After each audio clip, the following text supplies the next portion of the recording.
and tell somebody Jesus. Mission Movement. போய் சொல்லுங்கள் இயேசுவை. அர்ப்பணி இயக்கம்.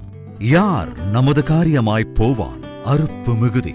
என் இந்தியா என் தேவாதி தேவனுக்கே என்ற தாகத் தேடலுடன் தேடி அலைவோரின் எழுச்சி சங்கமமே போய் சொல்லுங்கள் அருட்பணி இயக்கமாகும். Go and tell somebody. அலுவலக முகவரி Go and Tell Somebody Missionary Movement, plot number 81, Bharati Nagar 5, KTC Nagar North, Tirunelveli, 627011. Cell 9941 24213.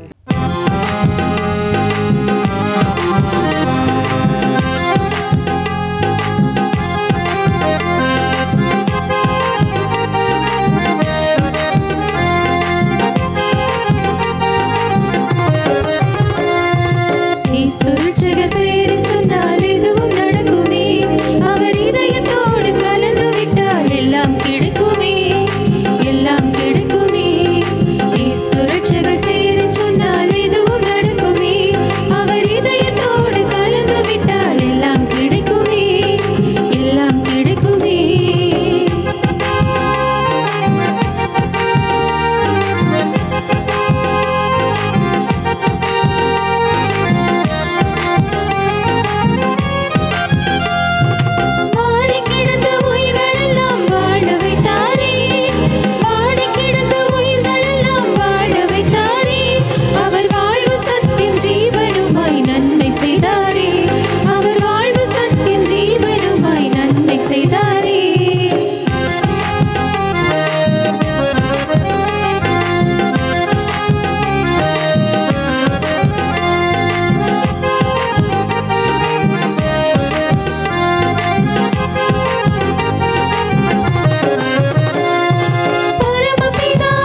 ஆண்டவராய் இயேசு கிறிஸ்துவின் கிருபையுள்ள நாமத்திலே உங்களை யாவருக்கும் அன்பினல் வாழ்த்துக்கள் கூறி இன்றைய தியானத்திற்கு உங்களை தயவோடு அழைக்கிறோம். கிறிஸ்துவுக்குள் அன்பானவர்களே, நம்முடைய go and tell somebody missionary இயக்கத்தின் சார்பாக அனைவருக்கும் நல் வாழ்த்துக்களையும் ஆசீர்வாதங்களையும் தெரிவித்துக் கொள்கிறோம்.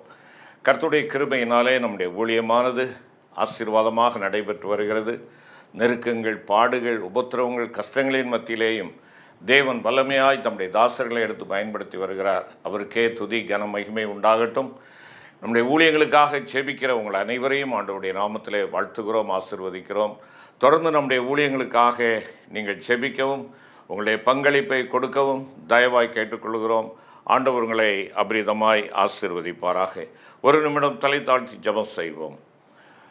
கிருபை நிறைந்த ஆண்டவரே, இந்த நல்ல வேலைக்காக நன்றியோடுமை துதிக்கிறோம், ஸ்தோத்திரிக்கிறோம்.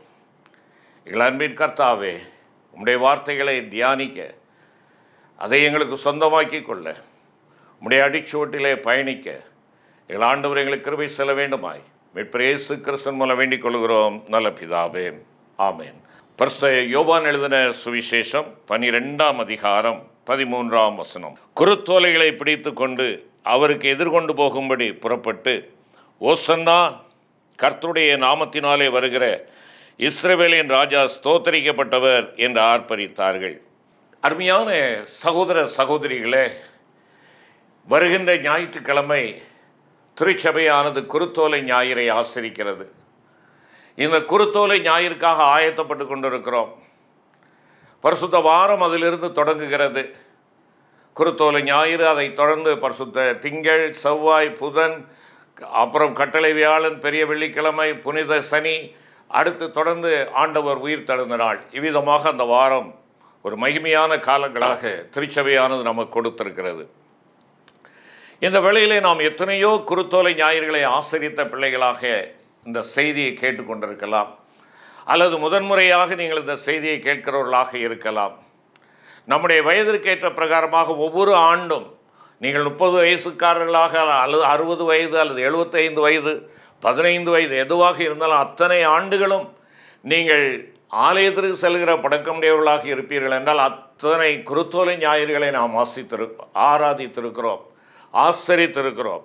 அருமையான கர்த்தருடைய பிள்ளைகளே, இந்த குருத்தோலை ஞாயிறு ஒருவேளை இது ஒரு சடங்காச்சாரமாக, திருச்சபையினுடைய ஒரு அங்கமாக, ஒரு பங்களிப்பாக நான் என்னை ஈடுபடுத்தி கொள்கிறேன், கரத்திலே குருத்தோலையை பிடித்து ஊரை சுற்றி நான் பவனியாக பாடி வருகிறேன், இல்லை என்றால் அந்த நாளிலே தண்ணீர் அல்லது மோர் அல்லது பதநீர் மக்களுக்கு நான் விநியோகம் பண்ணுகிறேன். ஒருவேளை அப்படிப்பட்ட ஒரு நிலையிலே நாம் காணப்படுவோம் என்றால், இந்த வேளையிலே அருமையான சகோதரா சகோதரி, இந்த குருத்தோலை ஞாயிறு உங்களுக்கும் எனக்கும் விளக்குகின்ற சத்தியத்தை உங்களோடு கூட நான் பகிர்ந்து கொள்ள விரும்புகிறேன். இந்த குருத்தோலை ஞாயிறு என்று சொல்லுகின்ற பொழுது ஒரு திரள் கூட்டமான மக்கள் அங்கே வந்திருந்தார்கள். இந்த குருத்தோலை ஞாயிறோடு சம்பந்தப்பட்ட மக்களை உங்களுக்கு முன்பாக நான் வைக்க விரும்புகிறேன். முதலாவதாக வேடிக்கை பார்க்க வந்த ஒரு கூட்டத்தை நாம் பார்க்கிறோம். பரிசுத்த யோவான் 12:17-18. அன்றியும் அவருடனே கூட இருந்த ஜனங்கள் அவர் லாசருவை கல்லறையிலிருந்து வெளியே வரவழைத்து அவனை உயிரோடே எழுப்பினார் என்று சாட்சி கொடுத்தார்கள். அப்படிப்பட்ட அற்புதத்தை அவர் செய்தார் என்று ஜனங்கள் கேள்விப்பட்டதினால் அவர்கள் அவருக்கு எதிர்கொண்டு போனார்கள். ஆண்டவராய் இயேசு கிறிஸ்து கழுதையின் மேலே பவனியாக வருகிறார். கூட்டம் திரளாக இருக்கிறது. அதிலே ஒரு சாரார் யாராக இருக்கிறார்கள்? வேடிக்கை பார்க்கும்படியாய் வந்த மக்களாக இருக்கிறார்கள். வருகிறவர் இயேசு கிறிஸ்து தானாம். அவர்தான் லாசருவை கல்லறையிலிருந்து உயிரோடு எழுப்பினாராம். அவர் எப்படிப்பட்டவரோ என்று சொல்லி வேடிக்கை பார்க்க, லாசருவனுடைய உயிர்த்தெழுதலின் மூலமாக அநேக மக்கள் அந்த உயிரை கொடுத்த, லாசருக்கு உயிரை கொடுத்த அந்த ஆண்டவரை பார்க்க வேண்டும் என்று வந்த ஒரு கூட்டத்தாரை நாம் அங்கே பார்க்கிறோம். வேடிக்கை பார்க்கின்ற ஒரு கூட்டம். அருமையான சகோதரனே, சகோதரியே, இந்த ஆண்டு குருத்தோலை ஞாயிறுகளை நீ வேடிக்கை பார்க்கும்படியாக செல்ல இருக்கிறாயா? இல்லை என்றால் வேந்தனை உன்னுடைய வாழ்க்கையிலே ஏற்றுக்கொண்டு அவருடைய ஆளுகைக்கு உன்னை கீழ்ப்படிய, அடிபணிய, அவருடைய சித்தத்திற்கு உன்னை ஒப்புக் கொடுக்கும்படியாக நீ இந்த குருத்தோலை ஞாயிறிலே கலந்து கொள்ள இருக்கிறாயா என்பதை யோசித்துப்பார். ஆம், வேடிக்கை பார்க்கிற மக்களாக அல்ல, வேடிக்கை காட்டுகிற மக்களாக அல்ல, வேந்தனை அறிந்திராத மக்களுக்கு வேந்தனை எடுத்துச் செல்லுகின்ற மக்களாக நீங்களும் நானும் காணப்பட வேண்டும். வேடிக்கை பார்ப்பதல்ல. அருமையான கர்த்தருடைய பிள்ளையே, உன் வாழ்க்கையிலே நீ விடியலை பெற்றிருப்பாய் என்றால், ஒரு ஆண்டவருடைய இரத்தத்தினாலே கழுவி சுத்திகரிக்கப்பட்ட அனுபவத்திற்குள்ளாக நீ இருப்பாய் என்றால், குருத்தோலை ஞாயிறு உனக்கு ஒரு வேடிக்கை ஞாயிறு அல்ல. என் ஆண்டவர் ராஜாவாக பவனி வந்தார். அந்த ராஜா என்னுடைய வாழ்க்கையின் ராஜாவாக என் வாழ்விலே பவனி வர வேண்டும். நான் பயணிக்கின்ற ஒவ்வொரு இடத்திலேயும் என் ராஜாவினுடைய ஆளுகைக்கு நான் என்னை ஒப்புக் கொடுத்தவனாக இருக்க வேண்டும். அந்த உள்ளுணர்வோடு கூட நம் ஆண்டவருடைய சமூகத்தில் இந்த குருத்தோலை ஞாயிறை ஆசரிக்க ஆயத்தப்படுவோம்.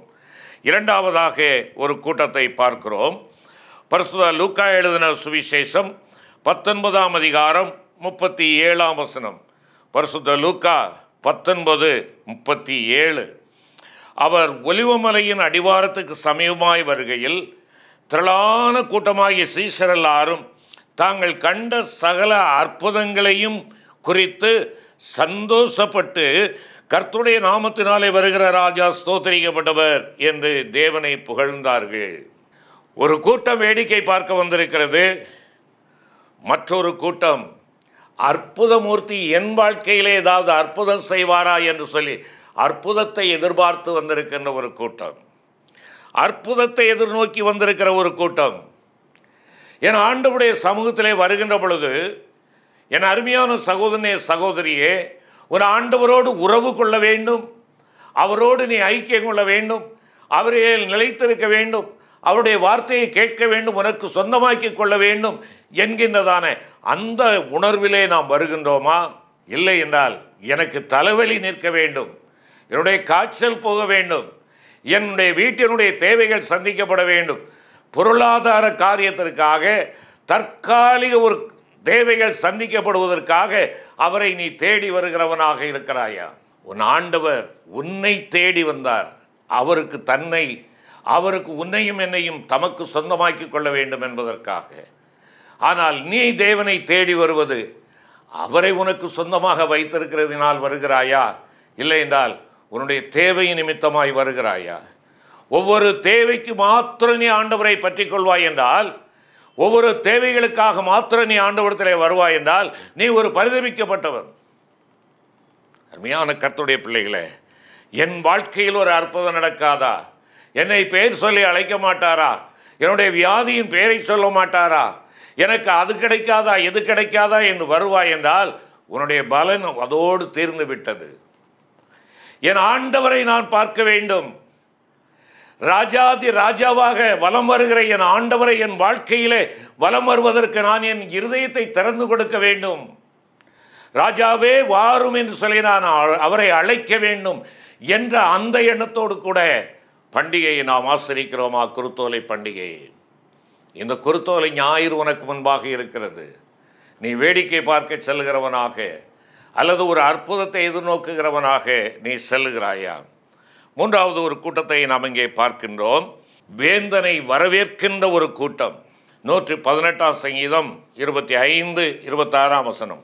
கர்த்தாவே ரட்சியும், கர்த்தாவே காரியத்தை வாய்க்க பண்ணும், கர்த்தருடைய நாமத்தினாலே வருகிறவர் ஸ்தோத்திரிக்கப்பட்டவர், கர்த்தருடைய ஆலயத்திலிருந்து உங்களை ஆசீர்வதிக்கிறோம். அருமையான கர்த்தருடைய பிள்ளைகளே, பண்டிகையின் ஒரு பகுதி ஆண்டவரை துதிப்பது. இங்கே வேந்தனை வரவேற்கின்ற கூட்டம் ஆண்டவரை துதிக்கிற கூட்டமாக இருக்கிறது.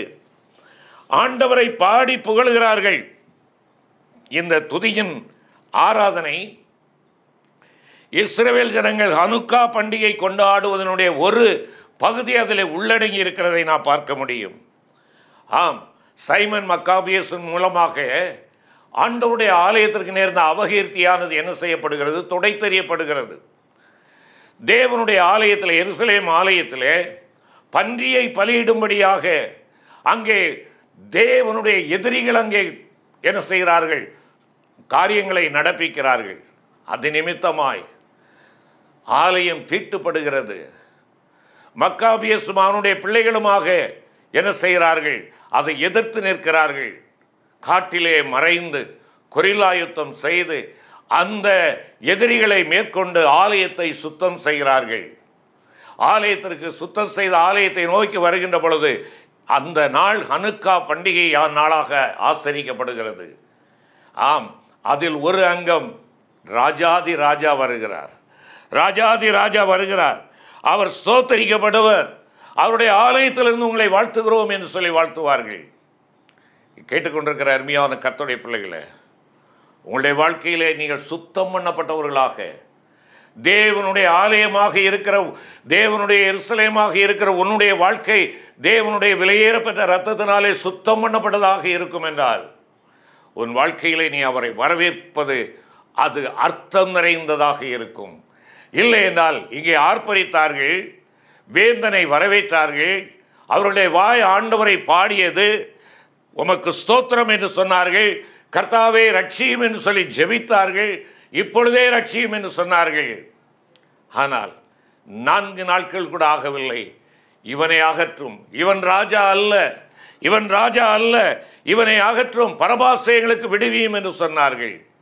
எந்த வாய் ஆண்டவராய் இயேசு கிறிஸ்துவை பார்த்து ஓசன்னா என்று சொல்லியதோ, எந்த வாய் எங்களை ரட்சியும் என்று சொல்லி கேட்டதோ, அந்த வாய் நீர் ரட்சகர் அல்ல, நீர் எங்களுடைய ராஜா அல்ல, நீர் புறக்கணிக்கப்பட்டவர், எங்களுக்கு தேவையற்றவர் என்று சொல்லி அவர்கள் வாக்கு மூலமாக சொல்லி ஆண்டவரை சிலுவையில் அடியுங்கள் என்பதாக சொன்னார்கள். ஆண்டவரை வரவேற்கும்படியாக, ஆண்டவருடைய பவனியை நினைத்து ஆண்டவரை வரவேற்கும்படியாக ஆயத்தப்படுகிற சகோதரா சகோதரி, உன்னுடைய வாழ்க்கையில் உன் ஆண்டவர் வாசம் பண்ணுகிறார். உன் ஆண்டவரால் நீ சுத்திகரிக்கப்பட்டவன். அவரை உள்ளே வாரும் இயேசுவே என்று சொல்லி மெய்யாகவே நீ அழைக்கிறவனாக இருந்து ஆண்டவரை துதிப்பாய் என்றால் அது அர்த்தமுள்ள ஒரு ஆராதனை. இல்லை என்றால் ஆண்டவர் அவர்களை பார்த்து கண்ணீர் விட்டார். வேதம் அதைத்தான் சொல்லுகிறது. பவனி சென்று பவனி நிறைவு பண்ணுகிற வேளையிலே, பவனி நிறைவிலே ஆண்டவர் எருசலேமை பார்த்து கண்ணீர் விடுகிறார். அது கண்ணீரின் பவனியாய் மாறிவிடுகிறது. மக்களுக்கு களிப்பாய் தோன்றின பவனி என் ஆண்டவருக்கு கண்ணீராய் மாறிவிட்டது. ஏன்? உன்னுடைய மாய்மாலம் என் கண்ணிலே கண்ணீரை வரவழைக்கிறது. இஸ்ரவேலே, உனக்கு ஒரு சமாதானத்தை நீ அறியாமல் போனாய், கண்ணீர் வருகிறது. உனக்கு சமாதானத்தை கொடுக்கும்படியாய் வந்தேன், என்னுடைய சந்திப்பை நீ புறக்கணித்தாய், எனக்கு அழுகை வருகிறது. நான் ஆசரிக்கிற குருத்தோலை ஞாயிறு என் ஆண்டவருக்கு மகிழ்ச்சியை கொடுக்குமா? கண்ணீரை வரவழைக்குமா? என் ஆண்டவரை உள்ளத்திலே நான் ஏற்றுக்கொண்டவனாக, என் ஆண்டவராலே கழுவி சுத்திகரிக்கப்பட்டவனாக வாரும் இயேசுவே என்று சொல்லி நீ அவரை போற்றி புகழுகிறவனாக இருக்கிறாயா? வார்த்தையினாலே நீ ஆராதித்து கொண்டு உன் வாழ்க்கையினாலே ஆண்டவருக்கு நீ துரோகம் செய்து கொண்டிருக்கிறாயா? வேந்தனை வரவேற்க வந்த கூட்டம் மாய்மால நிறைந்த கூட்டமாக இருந்தது. மாய்மாலமாக இருந்தது. திரளான மக்கள் வான்கிளிய பாடினார்கள், ஓசன்னா ஓசன்னா என்று சொல்லி. அதே வாய் இவனை அகற்றும், இவனை அகற்றும் என்று சொல்லி இயேசுவை புறக்கணித்தார்கள். மாய்மாலமான வாழ்க்கை, கபடான ஒரு வாழ்க்கை, உள்ளொன்று வைத்து புறமொன்று பேசுகிற கேடு நிறைந்த ஒரு வாழ்க்கை. நீயும் நானும் ஆண்டவரை பவனியாக அழைத்து வரும்படியாக செல்ல போகிறோம். உன்னுடைய பவனி அர்த்தம் நிறைந்ததாக இருக்கிறதா? அர்த்தமற்ற ஒரு காரியமாக அது காணப்படுகிறதா? வெற்றியின் பவனியாக வந்த ஆண்டவர், வெற்றியின் பவனியாக வந்தவர் உன் வாழ்க்கையிலே வெற்றியை கொடுக்கும்படியாக நீ அவரை உன்னுடைய உள்ளத்திலே ஏற்றிருக்கிறாயா? இன்னொரு கூட்டத்தை நாம் அங்கே பார்ப்போம் என்றால், பரிசுத்த யோவான் 12ஆம் அதிகாரம் 19வது வசனம். பரிசுத்த யோவான் 12:19. அப்பொழுது பரிசேயர் ஒருவரை ஒருவர் நோக்கி, நீங்கள் செய்கிறதெல்லாம் வீணென்று அறிகிறது இல்லையா? இதோ உலகமே அவனுக்கு பின் சென்று போயிற்றே என்று சொன்னார்கள். வேதனை நிறைந்த ஒரு கூட்டம், வேடிக்கை பார்க்க வந்த கூட்டம், அற்புதத்தை நாடி வந்த ஒரு கூட்டம், வேந்தனை வரவேற்கும்படியாக மாய்மாலமான ஒரு கூட்டம், இங்கே வேதனை நிறைந்த ஒரு கூட்டம். வேதபாரகர் பரிசேயர் வேதனை நிறைந்தவர்களாக தங்களுடைய அறிக்கையை அங்கே சமர்ப்பிப்பதை தான் இங்கே 12:19 பார்க்கிறோம். ஏதோ உலகமே அவனுக்கு பின் சென்று விட்டதே, வேதனைப்படுகிறார்கள். மேசியாவை அவர்கள் ஏற்றுக்கொள்ள மனதாயில்லை. மேசியா தன்னுடைய பணியை செய்யும்படியாய் வந்தார், அவருக்குரியவர்களுடைய மத்தியிலே வந்தார், அவருக்கு சொந்தமானதிலே வந்தார், ஏற்றுக்கொள்ளவில்லை. அவருடைய கையிலே, வேதபாரர்களுடைய கையிலே வேத நூல் இருந்தது. அந்த வேத நூல் குறிப்பிடுகிற அந்த மேசியா அவர்களை தேடி வந்தார். வேதத்தில் மேசியா இருந்தார், ஆனால் அவர்களுடைய வாழ்க்கையிலே மேசியா இல்லை. அவர்களுடைய வாழ்க்கையை ஏற்றுக்கொள்ளவில்லை. அவர்களுடைய வாழ்க்கையை அவருக்கு இடம் கொடுக்கவில்லை. அவர்களுடைய இருதயம் அடைக்கப்பட்டதாக, குருடாக இருந்தது. அருமையான கர்த்தருடைய பிள்ளையே, நீ ஆண்டவரை வரவேற்கும்படியாய் செல்ல இருக்கிறாய். குருத்தோலை பவனியிலே உன்னை ஈடுபடுத்த போகிறாய். நீ அவரை வரவேற்கின்றதான வேளையிலே நீ ஏமாற்றத்தோடு, இல்லை என்றால் வேதனையோடு கூட நீ அவரிடத்திலே செல்கிறாயோ? யோசித்துப்பார். யார் மீதாவது நீ கரிசனையற்றவனாக, யாரையும் மன்னிக்க இயலாதவனாக, யாருக்கும் நீ துரோகம் செய்ய காத்திருக்கிறவனாக நீ செல்லுவாய் என்றால் நீ ஒரு ஏமாற்றம் நிறைந்தவன், நீ ஒரு வேதனை நிறைந்தவன். அந்த வேதனையிலிருந்து நீ மீள வேண்டும் என்றால் உன் ஆண்டவரிடமாய் ஓடிவா, உன் ஆண்டவரிடமாய் ஓடிவா. நீ ஒரு வேதக்காரன். உன் வேதம் சொல்லுகிற இயேசு உன் வாழ்விலே இருப்பார் என்றால் அவருடைய சிந்தை வெளிப்பட வேண்டுமே. அவருடைய சிந்தை உன் வாழ்க்கையிலே வெளிப்படுகிறதா?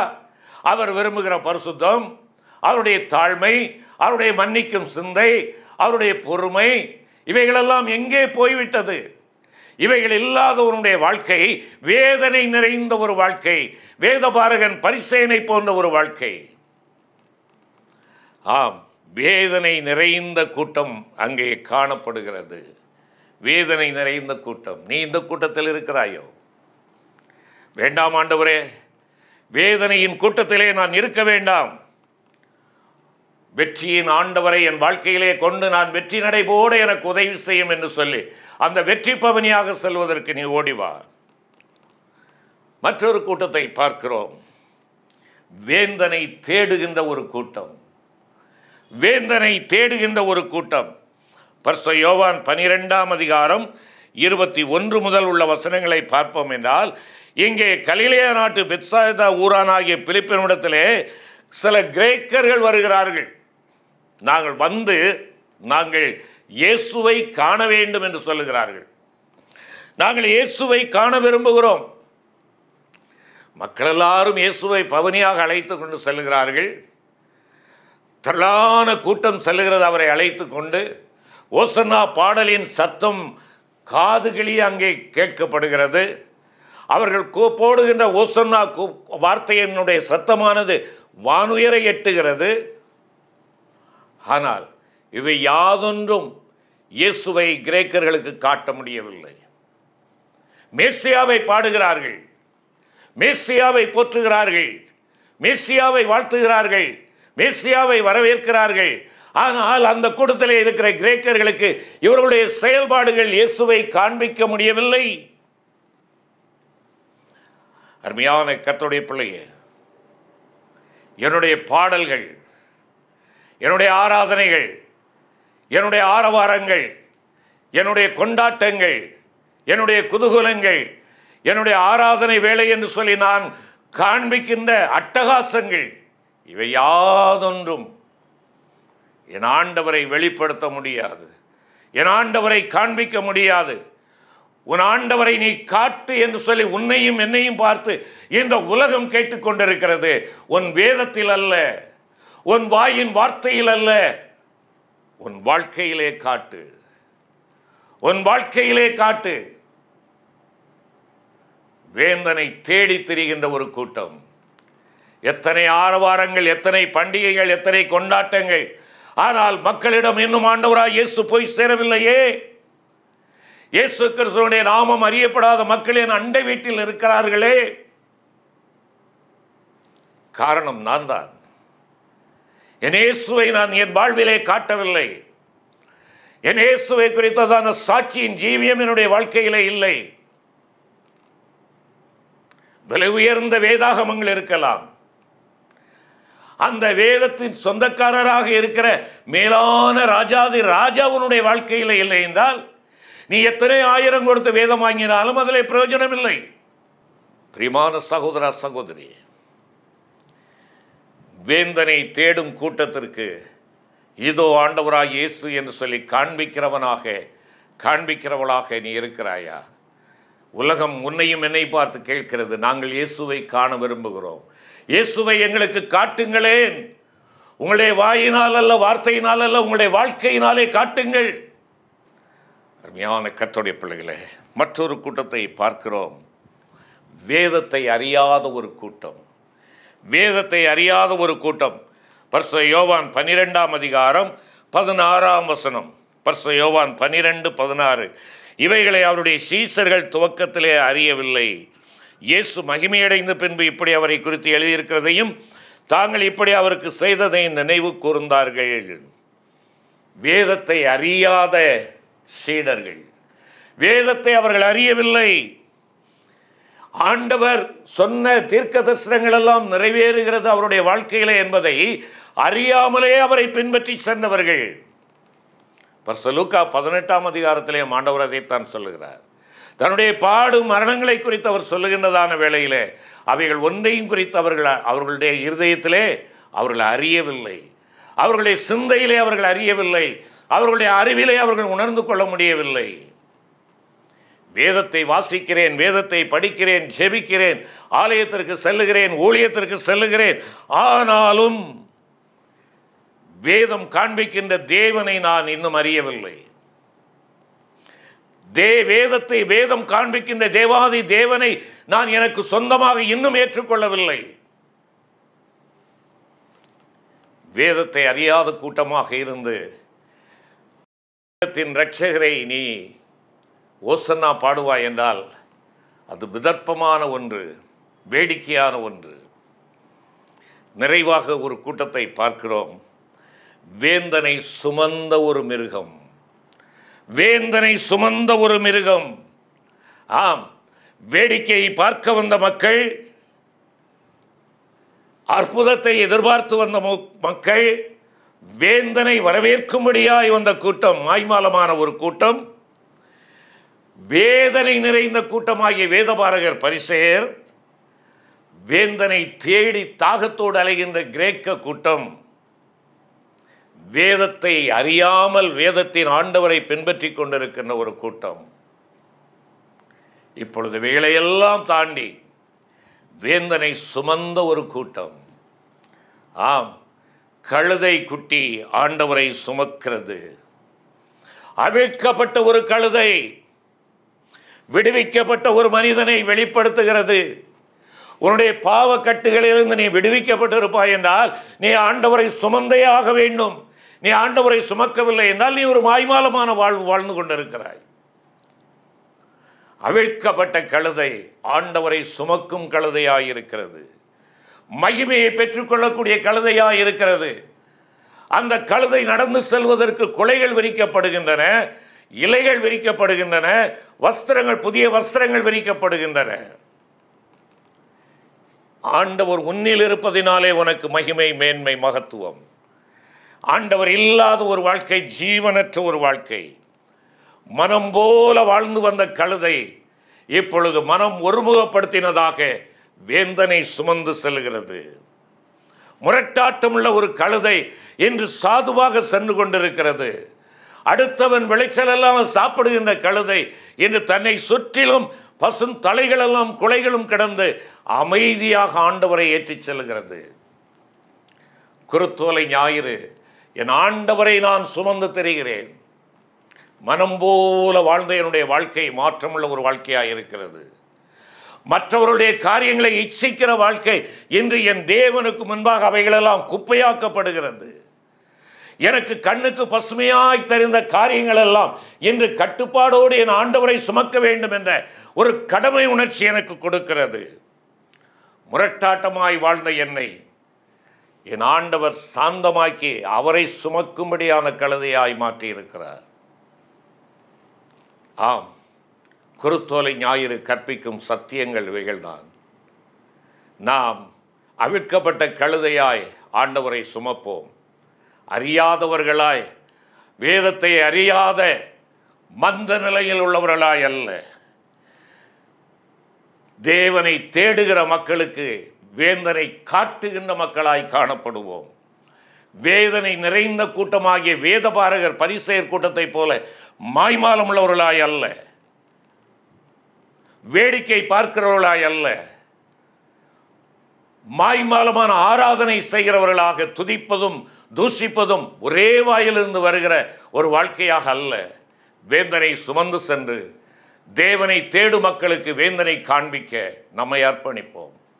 கிருபை நிறைந்த ஆண்டவரே, இந்த குருத்தோலை ஞாயிறிலே நாங்கள் வேடிக்கை காட்டுகிற ஒரு மக்களாக அல்ல, நாங்கள் எங்களுடைய பெருமையை உயர்த்தி காட்டுகிறவர்களாக அல்ல, இதை செய்வதனாலே ஏதோ ஒன்று எங்களுக்கு கிடைக்கும் என்று சொல்லி அற்பமான அந்த ஆசீர்வாதத்தை தேடி வந்தவர்களாக நாங்கள் அல்ல, வாய் உம்மை பாடவும் இருதயம் உமக்கு தூரமாகவும் உள்ள அப்படிப்பட்ட ஒரு கூட்டமாக அல்ல, வேதனை நிறைந்த, இல்லை என்றால் ஆண்டவரே மற்றவர்கள் மேல் எரிச்சல் உள்ள ஒரு வாழ்க்கையோடு கூட நாம் காணப்படுகிற ஒரு கூட்டமாக அல்ல,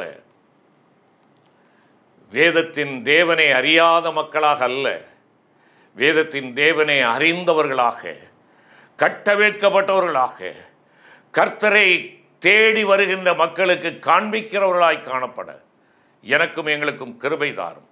மீட்பர் இயேசு கிறிஸ்து மூலம் வேண்டிக் கொள்கிறோம் நல்ல பிதாவே, ஆமென்.